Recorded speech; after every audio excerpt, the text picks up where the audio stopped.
সেখানকার রানী ছিলেন এক ডাইনি। সেই ডাইনি একদিন একটি ছোট্ট মানুষের বাচ্চা কুড়িয়ে পেয়েছিলেন। যে কারণেই হোক সেই মেয়েটিকে মেরে না ফেলে তাকে নিজের মেয়ের মতো করে মানুষ করে তুললেন। মেয়েটি বড় হয়ে উঠল অপরূপ সুন্দরী হয়ে। শোন মা, তোর বিয়ের সময় হয়ে এসেছে। দূর রাজ্যের রাজপুত্রের সঙ্গে তোর বিয়ে ঠিক করে ফেলেছি।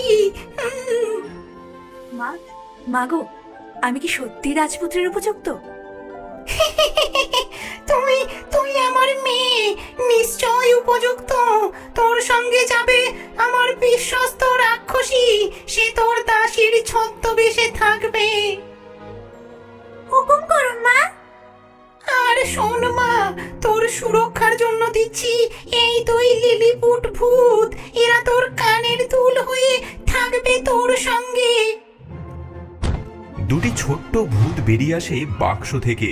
লাফিয়ে তারা ডাইনির মেয়ের কানের মধ্যে দুল হয়ে ঝুলে পড়ে। আমরা সব সময় থাকবো, সব বিপদে রক্ষা করব। এরা তোর সঙ্গে কথা বলবে শুধু রাতের বেলায়, আর দিনের বেলায় শুধু তুলের মতো ঝুলে থাকবে। আর এই নে, এই দুটো ঘোড়া, একটা তোর জন্য, নাম মেঘদূত, মন্ত্র পড়া ঘোড়া এটা, আর একটা এই রাক্ষসীর জন্য। মা, আসছি তবে।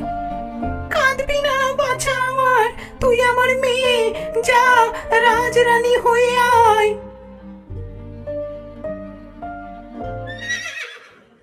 এভাবেই শুরু হলো এক অদ্ভুত যাত্রা। প্রচন্ড গরমে ঘন জঙ্গলের মধ্যে দিয়ে চলছিল দুটি ঘোড়া।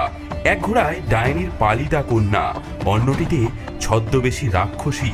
হঠাৎ জলাশয়ের কাছে এসে, ওগো দাসী, আমার খুব তেষ্টা পেয়েছে, ওই জলাশয় থেকে একটু জল এনে দাও না। তুমি কি আমার মনিব নাকি? হ্যাঁ, নিজে নেমে খাওগে যাও, আমি কারো দাসী নই। মেয়েটি অপমানিত বোধ করে ঘোড়া থেকে নেমে এসে ঝর্ণার কাছে গিয়ে জল খেতে থাকে। হায় ভগবান, কি হবে আমার? ঝুঁকে জল খাওয়ার সময় তার কানের দুটি দুল খুলে পড়ে যায়।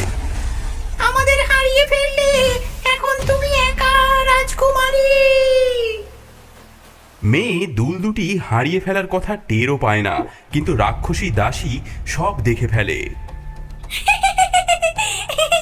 ভালোই হলো, এখনো সম্পূর্ণ অসহায়। কিছুক্ষণ পর আরেকটি জলাশয়ের কাছে এসে, দাসী, এবার অন্তত একটু জল এনে দাও, দেখছো না কতটা কষ্ট হচ্ছে আমার। দাসী,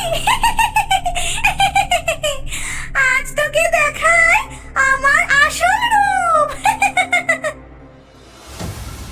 দেখ আমার প্রকৃত রূপ।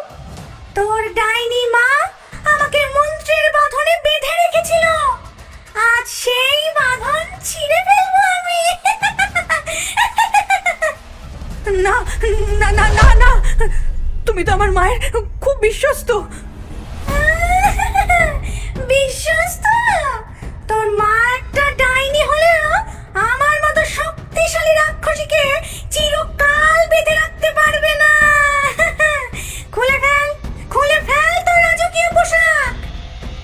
সাবধান, আমি মন্ত্র পড়া ঘোড়া, আমি সব দেখছি। চুপ কর, নইলে এক্ষুনি তোর মাথা নেব।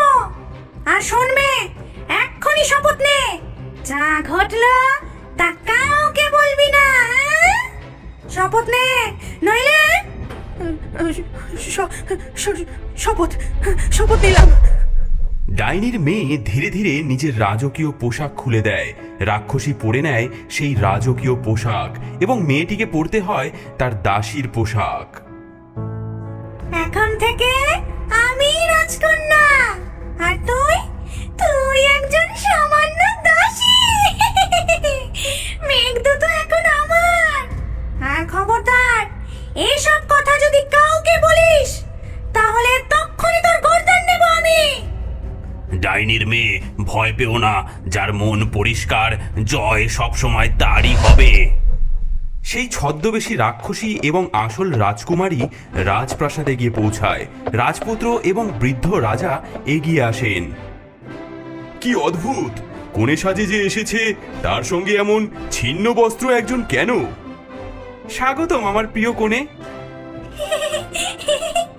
ধন্যবাদ প্রিয়তম, এতদিন পর দেখা হলো। ওই মেয়েটিকে যে ছেঁড়া কাপড়ে দাঁড়িয়ে আছে, ওটা পথে দেখে দয়া করে সঙ্গে করে নিয়ে এসেছি। ও কি আপনার কোনো কাজে লাগতে পারে? এত সুন্দর মেয়েটি অথচ এমন অবস্থা। আচ্ছা, রঘু রঘু নামে একটি ছেলে আছে, সে ছাগল চড়ায়, ওর সহকারী হতে পারে ও। ডাইনির মেয়ে এসব কথা শুনে সে নীরবে মাথা নুয়ে দাঁড়িয়ে থাকে। চলো তোমাকে কাজ শিখিয়ে দিই। এবার এবার এই কথা বলা ঘোড়া বদমাসটাকে সরাতে হবে, নয়তো ও আমার সব তথ্য ফাঁস করে দেবে। প্রিয়তম, আমার একটি অনুরোধ আছে। বলো প্রিয়ে, কি চাও?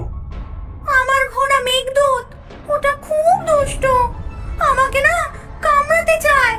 ওটার মাথা কেটে ফেলার নির্দেশ দাও। তোমার কথাই শিরোধার্য, তাই করা হবে।